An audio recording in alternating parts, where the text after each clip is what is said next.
Get Rich Education is brought to you by Norada Real Estate and GREturnkey.com. Welcome to Get Rich Education with Keith Weinhold, giving you information and ideas on the investment that has turned more ordinary people into millionaires and billionaires than anything else, and can provide you with more wealth and happiness than you ever thought possible. Now, here's your host, investor, entrepreneur, business owner, and educator, Keith Weinhold. Hey, welcome to GRE, episode 150. Yes, the sesquicentennial installation of Get Rich Education here. I'm your host, Keith Weinhold, back to help you build your wealth, and I'm coming to you from Anaheim, California today as I'm here for a media event. We're talking about your real estate investing portfolio architecture today. And you know, it's an interesting time to build up a bunch of cash flowing real estate for yourself. In fact, I can make the case that constructing this is more important for you now than it was for your parents' generation or your grandparents' generation, and even why it's more important for you to build your real estate portfolio with a sound architecture now than it was in your great-grandparents' generation. And you know, a lot of it has to do with your avoidance of volatility. Yes, the deleterious effect of volatility on your portfolio stands to be a greater threat than it's been previously for a couple reasons. Reason number one is Donald Trump. Reason number two is interest rates. All right, first of all, you must properly evaluate the injurious effect of volatility on your investments. Okay, stocks are more volatile than real estate. In year one, if stocks lose 20% in value, then they would have to gain 25% just to get you back to even. And well, even is actually a net loss because you have to account for inflation. How about in year one, if stocks lose 50% of their value, they need to gain 100% just to get you back to quote unquote even, okay?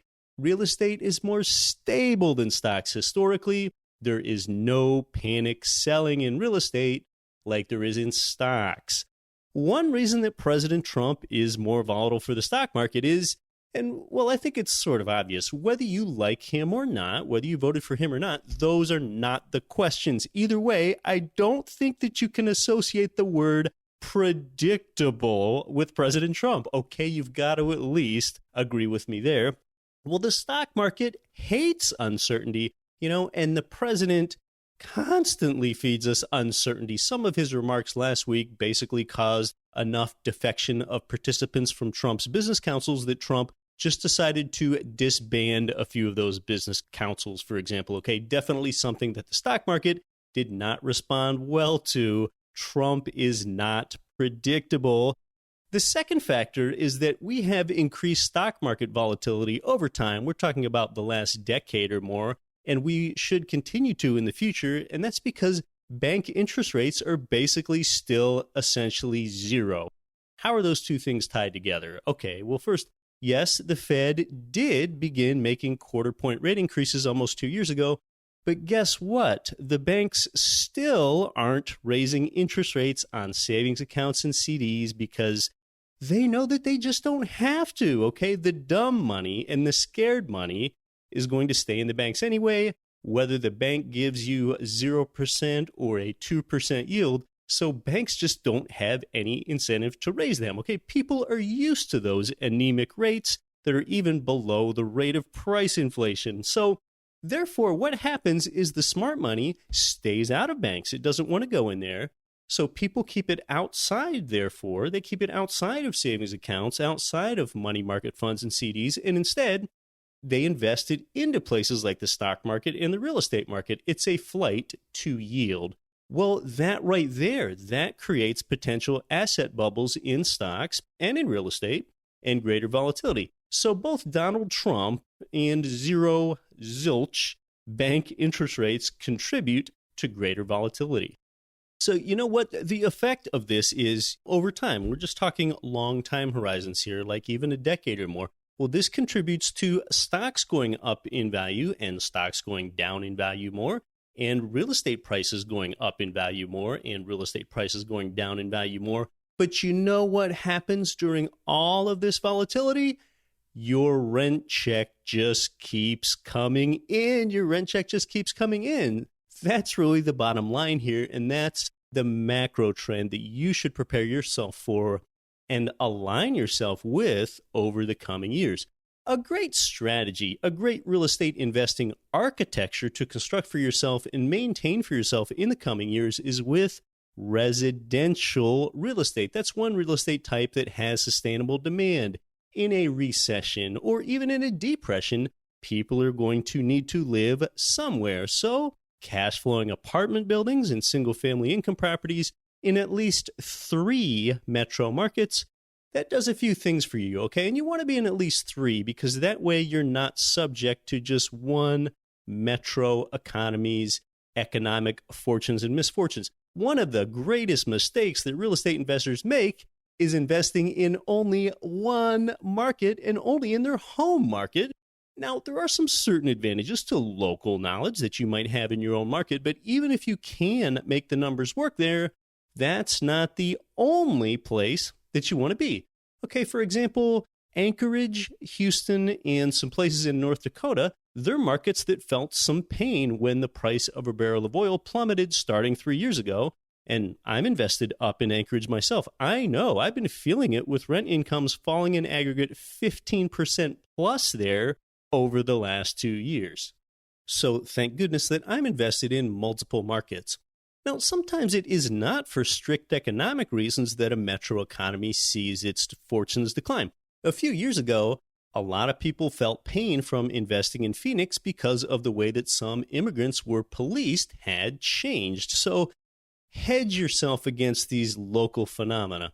But now, I don't think that you want to be invested in like 12 metro markets, okay? I think if you do that, you could very well be over-diversified if you were investing in cash flowing residential real estate in 12 different markets. For one thing, that is a lot of markets for you to have to pay attention to with what's going on in their economic futures. And then secondly, with 12 markets, you would probably have 12 property manager statements to have to review every month. And that just gets to be a lot of moving parts. That could be indenting your all-important ROTI, your return on time invested. Now, you know something? A stock investor, they might say that they can spend less time managing their own stock and mutual fund portfolio than you as a real estate investor spends invested in multiple turnkey markets. And you know what? I would actually have to agree with that mutual fund investor. I would say that in general, there is less time involved with being a quote-unquote passive stock and mutual fund investor than there is a quote-unquote passive real estate investor. But you know what? The ROTI, that's not just time. It's return divided by time. And with stock investing, you're not achieving any real return. In fact, you're likely only experiencing a negative rate of return, like we've talked about so much on previous shows when you consider inflation, emotion, taxes, fees, and volatility. So with being a direct investor in real estate, you have up to 5 profit centers at the same time. 5. And that's why it's greatly advantaged on a return on time invested basis. So being invested in 3 or 4 or maybe 5 different markets, that's good. In good times and in bad times, people are going to need housing and they're also going to need food. And we've talked about how to passively invest in cash flowing agriculture on this show as well. Now, single family income properties don't work out that well in most U.S. markets on this important ratio of rent income to purchase price. So, I mean, yeah, you might be cash flowing real nicely on an apartment in Manhattan's Lower East Side if you either bought it 30 years ago or you made a 75% down payment, all right? That's about the only way, okay? The real estate markets that work best, you know, they're kind of those ones between the great mountain ranges of the United States, between the Appalachians and the Rockies, just real generally there, as there are a few notable exceptions close to the East Coast. And when it comes to single-family homes, you generally want to buy ones that are a little bit below the median price for that area. If the median price is $170,000, maybe ones at $125K work. You don't want to dip down too low, too far below the median. You'll end up investing in neighborhoods where the neighbors don't actually pay the rent. Right? That's the difference between physical occupancy, which means someone is living there, and economic occupancy, which is someone actually paying the stated rent. You don't want to buy a single-family income property that's too much greater than the median value in that metro, or else your rent income begins to slip proportionally to the higher purchase price that you would have to pay, and you no longer get cash flow. So we're talking about your real estate portfolio architecture today. Now, how do you buy property where you can best benefit from all of real estate's 5 simultaneous profit centers? Yes, there are 5, and I'm sure that longtime listeners can recite those 5 with me now. Number 1 is appreciation. Number 2 is cash flow. Number 3 is loan paydown that's outsourced to tenants. Number 4 is generous tax advantages. And number 5 is the inflation hedging benefit. Now, numbers 3, 4, and 5, they're just generally going to happen over time. So let's look at the first 2, appreciation and cash flow. They're kind of the biggies, okay? How do you find a market where you get both appreciation and cash flow? The short answer is with a blended portfolio. A market like Dallas-Fort Worth is where a lot of people expect appreciation in coming years, and we've used that example before, so let's use Charlotte, North Carolina instead. Another market where, like Dallas, cash flows today are thinner, but you have the great expectation, and certainly no guarantee, but a great expectation of appreciation. So let's say you buy 10 properties in Charlotte, 10 in a cash flowing market like Memphis or St. Louis, and then maybe 10 more in a place like Kansas City, where we'll say that you get a blend of both a little appreciation and a little cash flow there in KC. Well, okay, that's it right there. That's how you can get a good measure of all 5 real estate investing profit centers when you tie up those properties with long-term fixed interest rate 30-year amortizing loans. Some might be apartment buildings, some might be single-family homes. Now, maybe you're looking at your situation, you're looking at yourself, you're looking at your resources, and you're thinking that you might only have the ability to buy 10 cash flowing properties over the next few years. Now, you're figuring that each of your properties might cash flow $250 for you. So that's $2,500 per month or $30,000 of passive annual cash flow that you'll have for yourself. And you're thinking, all right, now how in the heck is an extra $30K per year really going to be life-changing for me? Well, you're asking yourself a great question, and the answer is that it gets a whole lot better than just that $30K.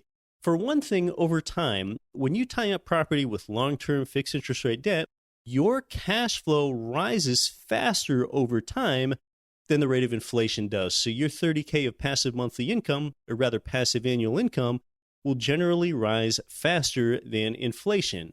All right, so why is that? Well, your rent income generally only rises at an inflationary rate, but your expenditures associated with the property rise slower than inflation. That is because your greatest expense associated with each property, which is the principal and interest, is a fixed expense. Say that you have a $500 monthly principal and interest payment on a property today.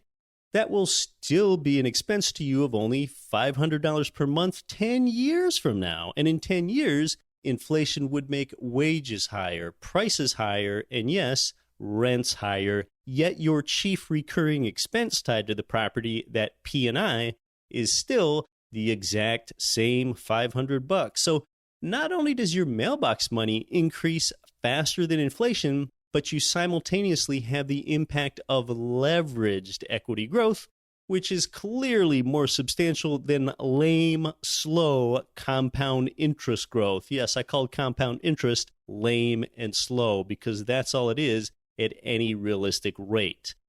I wrote an article for the Risk Dad Advisors about how just at real estate's historic appreciation rate of 6%, which is what it is nationally and historically, your 100K of property equity turns into 300K of property equity in just 5 years when you start off leveraged at 5-to-1, meaning that you just make the minimum 20% down payments on income properties. That way, you can redeploy accumulated equity from your existing properties into new ones with cash-out refinances and 1031 exchanges, and sometimes without even adding much of your own additional cash.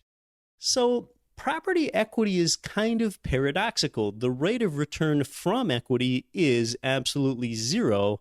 So it's really best used as a powerful tool. You're just kind of moving this lever around into multiple properties, that power of leverage. When you take that accumulated equity and continue to spread it out across multiple properties, continually kind of planting small seeds with new mortgages that are conservatively serviced with tenant cash flow.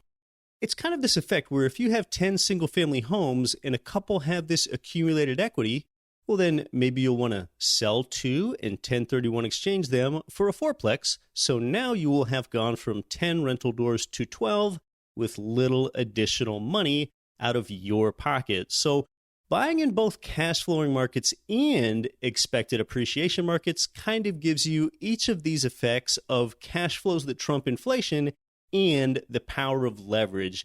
And we've got to be careful with that term expected appreciation because it cannot be counted on. And even then, with 20% down payments, we don't want to be hemorrhaging cash flow, okay? So we're talking about stable markets. Typically in the Midwest and South is where we're talking about, not volatile coastal California, where we would be hemorrhaging cash flow and really just pinning our hopes on appreciation all the while. Prudently leveraged investments in stable markets, they can still capture relatively impressive appreciation benefits without the risk of a volatile market. Another thought with building your real estate portfolio architecture is that I don't plan to hold any property forever. Love people, love experiences, don't love things. I'll 1031 out of something when there's sufficient equity buildup and the time is right. In fact, I don't plan to hold on to any of the properties I currently own forever, except for maybe those cash flowing agricultural parcels that I have in Latin America. But I think you know that a mantra of financially free rather than debt free is a real credit to you in building your portfolio. I don't want to have any property in a paid off position myself. Just consider this. If your property is 100% paid off, you still have a monthly payment. Yes, if your property is paid off, you still have an opportunity cost payment, and that's as real as making monthly mortgage payments, and that's especially true in this low interest rate environment. It's just that you cannot see the opportunity cost payment that you're making. Let's say that your $500,000 home is debt-free, it is mortgage-free. Well, then you have $500,000 tied up in your home. All right, well, you would still only have the same benefits from living there as you would if you only had $25,000 tied up in your home. Okay, how much cash flow could that extra $475K be generating for you in income property spread across multiple markets? That would more than offset your extra housing payment. So just a different way of thinking about it there. You're making a payment either way. I'm strategically mortgaged to the hilt, and I'm comfortably mortgaged to the hilt because I have multiple streams of passive cash flow, and I hope that you do too. So it comes down to having good loans and originating them with a mortgage loan company that knows specifically what real estate investors need. That can really help you out. Check out Ridge Lending Group. They provide income property loans in almost every U.S. state. Ridge has worked with tens of thousands of investors and homeowners all over the country. And in fact, with ethics and transparency, they've helped more people realize their dreams through real estate investing than any other mortgage lender in the country. So check out ridgelendinggroup.com and start a relationship with them in growing your real estate portfolio architecture. We're talking about building your real estate portfolio architecture here on the Southern California edition of Get Rich Education today, as I'm in beautiful Anaheim. It's been nearly 2 years since I was last here in SoCal. Can you believe that? Almost 2 years. We've been talking about some numbers, strategies, and tactics in building your wealth through real estate today, that vehicle that's made more ordinary people wealthy than anything else. Let's approach your wealth building from a different angle next. I'll be back in 45 seconds. I'm Keith Weinhold. This is Get Rich Education. Are you looking for a roadmap to financial freedom? If so, we have a solution for you. Norada Real Estate is offering a limited number of free strategy sessions to help you get out of the rat race. Learn how you can create wealth and build monthly passive income. To set up a time with one of our knowledgeable investment counselors, simply go to noradarealestate.com. That's NORADA realestate.com. This is Entrepreneur on Fire's John Lee Dumas. Don't follow money. Make money follow you with Get Rich Education. Welcome back to Get Rich Education. We've been talking about your real estate investing portfolio architecture today. Live where you want to live and invest where the numbers make sense. The first time that I heard that in my life was from Robert Helms, and that is spot on. Well, we've been talking about investing where it makes sense, but the first part of that is live where you want to live, and I choose to live in a somewhat different kind of place. After I'm done here in Anaheim, I'll be heading back home to Anchorage, Alaska for only about a week, and then I'll be headed to Belize and then Costa Rica after that. Latin America will consume most of next month, so I might be doing a show or two from there. But yeah, Anchorage has been my hometown for a while now after being born and raised in Pennsylvania, and there's a good quality of life there in Anchorage. It really fits my interests well. If you truly invest where the numbers make sense, you can live where you want to live at some point, even if you don't live where you want to live yet. So many retirees have trouble making ends meet these days because they fell for the great Wall Street conspiracy and they invested in 401ks and the like. And sometimes their options end up being so few that they have to move to a state or out of the U.S. to a place that either has a low cost of living or has low taxes or both. Imagine designing a life for yourself that you had to end up living somewhere strictly due to its tax structure. I mean, that would be sad. And speaking of low taxes, did you know that my home state, where I reside more than 9 months a year, my home state of Alaska, has been named the #1 tax-friendly state by countless media sources that compile these sorts of things? Alaska has no state income tax, no state sales tax. It might be the only state like that. Additionally, my home city of Anchorage has 0 municipal income tax or sales tax. Plus, every state resident gets an annual payment just for being a resident. Maybe you've heard about those payments. That's called the Alaska Permanent Fund Dividend. It's paid out once a year. Basically, it's excess oil money, and that payment, it's only about $1,000 or $2,000 per resident each year, but that's on top of all the zero tax stuff. Oh, and plus, property taxes in Anchorage are about 1.25% of property value annually, so they're kind of kept in check too. Now, the cost of living is higher up there, but the price is worth it because the quality of life is higher to me anyway. So I guess that a high cost of living is a price worth paying for a high quality of life. Now, the other night before coming down here, I had a milestone wedding anniversary that I celebrated with my wife. Besides just living in an area where things can seem overpriced, things got wildly overpriced for the anniversary. Quite the fancy night out there. Right? Why do life overpriced when you can do wildly overpriced, I guess? So let's talk about living abundantly. Living an abundant life really means maintaining an expansionary mindset. And I was writing about this recently, again, for the Risk Stand Advisors. I was writing that, in fact, you just cannot get ahead by being cheap. You can't shrink your way to wealth. And let's look at some examples of going through life living below your means versus going through life expanding your means, kind of metaphorically and concretely here, both of them. To acquire wealth, you need to focus on increasing your income, not reducing your expenses. You want to focus on production, not reduction. You just can't shrink your way to wealth. So this conventional wisdom of live below your means is bad advice. In a world of abundance, why settle for living a day below your means? Focus on expansion. So let's look at these examples of some of these are just your everyday decisions that shape your wealth potential. And it's really the sum of these parts that are going to determine whether you're living a life below your means or expanding your means. Okay, and the first one is an example of living below your means, and the second one's an example of expanding your means. You could spend years of your childhood either practicing to become the high school mascot or practicing to become the high school quarterback.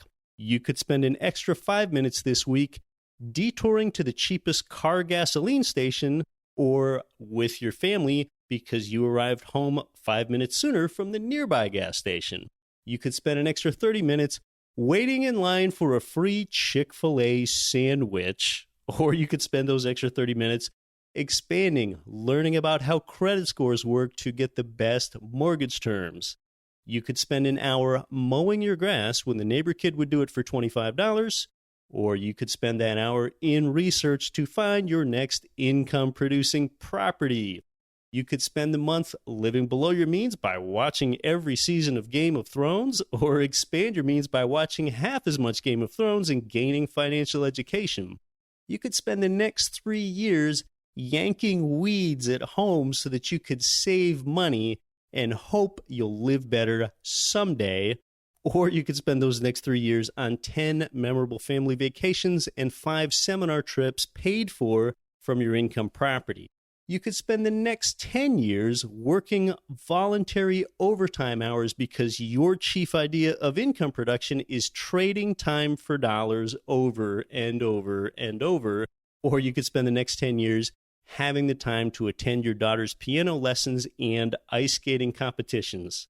You could spend the next 30 years commuting to work. You commute just to sell your time for money at a workaday job that you might not even like, or you could spend those 30 years enjoying durable passive income streams and use that extra time to find fulfillment or create memories with loved ones. You could spend the next 40 years being a landlord. Every tenant has your phone number and you've got an old pickup truck with a ladder rattling around in the back. Or you could spend the next 40 years checking on your income properties distantly with occasional emails to a trusted property manager who you've built a relationship with. You could spend your investor life thinking debt-free or thinking financially free, or your mindset and work habits consist of either hauling water buckets to the garden every day or setting up a sprinkler system in the garden once. So that's it. Really metaphorically, are you hauling water buckets to your garden every day? Or are you setting up a sprinkler system in the garden one time? You can either choose a life of living your fears or a life of living your dreams. And, in life, settling for less kind of correlates with regret. Just look back on your past. Okay, you're more likely to regret what you did not do, not what you did do. A rich person digs for gold. A poor person is concerned with the cost of a shovel. In life, there's a little something to be said for delayed gratification, but so many people could be doing more with their life if they did not delay so much gratification. We convince ourselves that our life's going to be better after we get married or after we have a baby or then another. And then we're frustrated later that, now our kids aren't old enough and we'll be content when they are. And then after that, we're frustrated that we have teenagers to deal with. Well, we'll certainly be happy when they're out of that stage. We tell ourselves that our life will be complete when our partner gets his or her act together, and when we get a nicer car, or when we're able to go on a nice holiday, or when we retire. Well, the truth is there's no better time to be happy than right now. If not now, then when? Your life is always going to be filled with challenges. So it's best to just admit this to yourself and decide to be happy anyway. And I want to close out the show today with a quote that comes from Alfred D. Souza. He said that for a long time, it had seemed to me that life was about to begin, real life. But there was always some obstacle in the way, something that had to be gotten through first, some unfinished business, some time still to be served, or a debt to be paid, and then life would begin. At last, it dawned on me that these obstacles were my life. This perspective has helped me to see that there is no way to happiness. Happiness is the way. So treasure every moment that you have, and treasure it more because you shared it with someone special, special enough to spend your time. And remember that time waits for no one. So stop waiting until you lose 10 pounds, until you gain 10 pounds, until you have kids, until your kids leave the house, until you start work, until you retire, until you get married, until you get divorced, until Friday night, until Sunday morning, until you get a new car or home, until your car or home is paid off, until spring, until summer, until winter, until your song comes on, until you've had a drink. There is no better time than right now to be happy. Happiness is a journey, not a destination. That is from Alfred D. Souza. That is wonderful. If you want to expand your means, be sure to be signed up for our free newsletter at GetRichEducation.com. In fact, if you are, you'll find out about the Philadelphia Buy, Renovate, Refinance opportunity coming this Tuesday, August 29th. That's another actionable opportunity. And, you know, I actually go to these markets. I am in these places. I visit them and I get a relationship with the provider. The Cash Flowing Sweet Spot in Philly, that's a place I've been and I've toured it with the provider. Same as in Little Rock, Arkansas, like we discussed last week. Same with St. Louis, like we'll be discussing in the future. Next week, we're going to be talking to a real-life real estate investor, a Get Rich Education listener just like you. How is his real estate portfolio architecture looking? What are his challenges? How much passive cash flow does he have from listening to the show here? I have got to tell you that I really appreciate you spending part of your week with me. Until next week, I'm your host, Keith Weinhold. Don't quit your daydream. Listening to Get Rich Education, telling you what the wealthy won't tell you about real estate and investing. Nothing on this show should be considered specific, personal, or professional advice. Please consult an appropriate tax, legal, real estate, financial, or business professional for individualized advice. Opinions of guests are their own. Information is not guaranteed. All investment strategies have the potential for profit or loss. The host is operating on behalf of Get Rich Education, LLC exclusively.